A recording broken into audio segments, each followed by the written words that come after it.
Prokuroria e posaçme kundrejt gjykatës kushtetuese. Çfarë ndodh kur hetimi penal prek pushtetin, mandatin dhe kufijtë e kushtetutës në jetën politike? Kur një hetim i prokurorisë së posaçme prek një gjyqtar të gjykatës kushtetuese, debati shpërthen menjëherë, apo goditet korrupsioni në majtë të sistemit, apo podcënohet pavarësia e institucionit që ruan kushtetutën. Teza prokuroria e posaçme kundrejt gjykatës kushtetuese tingëllon si përplasje frontale, por juridikisht historia është më e ndërlikuar. Nuk janë dy institucione që garojnë për të njëjtin pushtet. Janë dy mekanizma me funksione të ndryshme, të cilët mund të përplasen vetëm kur procedura penale prek garancitë kushtetuese. Ky është pikërisht testi që publiku nuk duhet ta shohë me tifozllëk politik. SPAK nuk mund të shndërrohet në autoritet që vendos mbi kushtetutën, por as kushtetuesja nuk mund të kthehet në streh për zyrtar apo magjistrat që duan t'i shpëtojnë një hetimi me peshë. Vijat ndarëse janë të qarta në letër. Sfida fillon kur ato zbehen në një klim kur çdo dosje e madhe lexohet si luftë pushtetesh. Prokuroria e posaçme kundrejt gjykatës kushtetuese, ku nis keqkuptimi.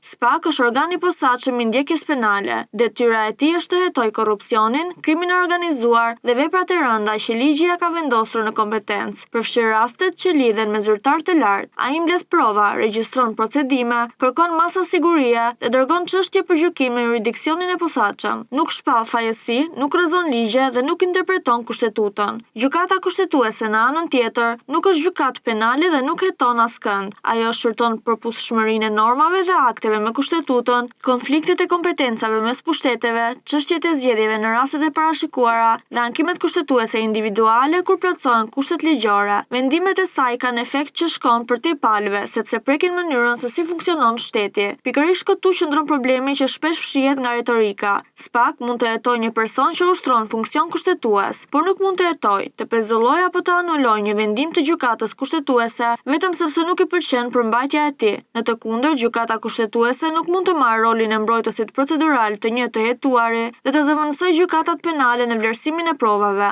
Hetimi i një gjyqtari kushtetues nuk është çështje rutinë. Kushtetuta u njeh gjyqtarëve të gjykatës kushtetuese garanci të posaçme. Këto garanci nuk janë dekor institucional dhe as privilegj personal. Qëllimi është i thjeshtë. Një gjyqtar që vendos për ligje, qeveri, kuvend, zgjedhje apo kompetenca presidenciale nuk duhet të kërcënohet me dosje të fabrikuara sa herë që jep një vendim të pakëndshëm për pushtetin e radhës. Në këtë kuadër, procedimi penal ndaj një gjyqtari kushtetues kalon nëpër filtra të veçantë. Kushtetuta parashikon autorizimin e vetë gjykatës kushtetuese për ndjekjen penale të një antari të saj me përjashtimet që lidhen me rastin e kapjes në flagrancë. Kjo nuk do të thotë se gjyqtari ka imunitet nga ligji. Do të thotë se organi i akuzës nuk mund të sillet sikur përballet me një zyrtar të zakonshëm pa respektuar procedurën mbrojtëse që kërkon rendi kushtetues. Kjo procedurë prodhon dhe një tension të dukshëm. Një institucion duhet të vendosë nëse i hap rrugë ndjekjes penale të një antari të vet. Për publikun kjo mund të duket si konflikt interesi, por alternativa do të ishte po aq problematike.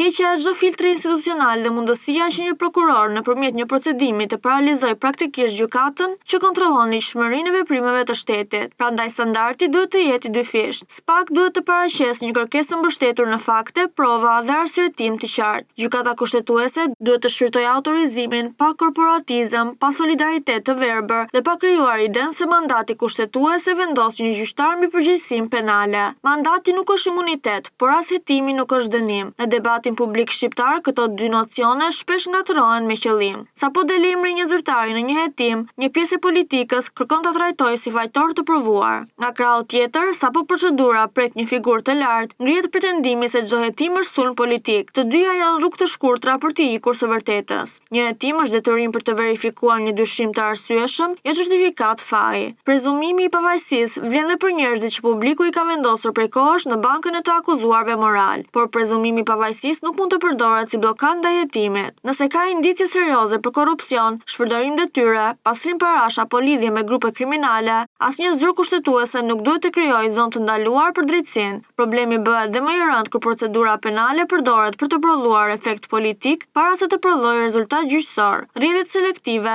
deklaratat e pakujdesshme, njoftimet që ushqejnë gjyqin mediatik dhe zvarritja pafund e hetimeve dëmtojnë si të hetuarin ashtu dhe besimin të SPAK, një akuzë që nuk shkon dot në gjykim, por përdoret me muaj apo vite për të mbajtur dikën në presion publik, është problem për standardin e drejtësisë. Kur mund të ndërhyjë gjykata kushtetuese? Gjykata kushtetuese nuk është instancë ankimi për çdo veprim të prokurorit apo të gjykatës penale. Nëse do të pranonte ta rishikonte çdo vendim hetimor, ajo do të kthehej në një supergjykatë dhe do të shkelte vetë kufitë e saj. Rruga normale e kundërshtimit të veprimeve të SPAK kalon në gjykatat kompetente sipas kodit të procedurës penale, por ka raste kur çështja mund të marrë dimension kushtetues. Kjo ndodh kur pretendohet cënimi i rënd i procesit të rregullt ligjor, shkelje e garancive të mandatit kushtetues apo konflikt real kompetencash mes organeve. Dhe atëherë, jo çdo pakënaqësi juridike ngrihet në nivel kushtetues. Duhet të provohet se problemi nuk është thjesht një gabim procedural, por prek një të drejtë ose balancë që kushtetuta e mbron drejt për drejt. Ky dallim kërkon maturi. Nëse kushtetuesja hesht përballë një shkeljeje të hapur të garancive të saj, krijon precedent që dobëson pavarësinë e gjyqësorit. Nëse ndërhyn pa kriter në një dosje aktive, krijon pengesë në ndjekjes penale dhe i jep politikës armën e radhës për të akuzuar drejtsinë e re si të kapur. Rreziku real është politizimi i konfliktit. Përplasjet mes institucioneve në Shqipëri nuk ndodhin në vakum. Çdo zhvillim që përfshin SPAK-un apo gjykatën kushtetuese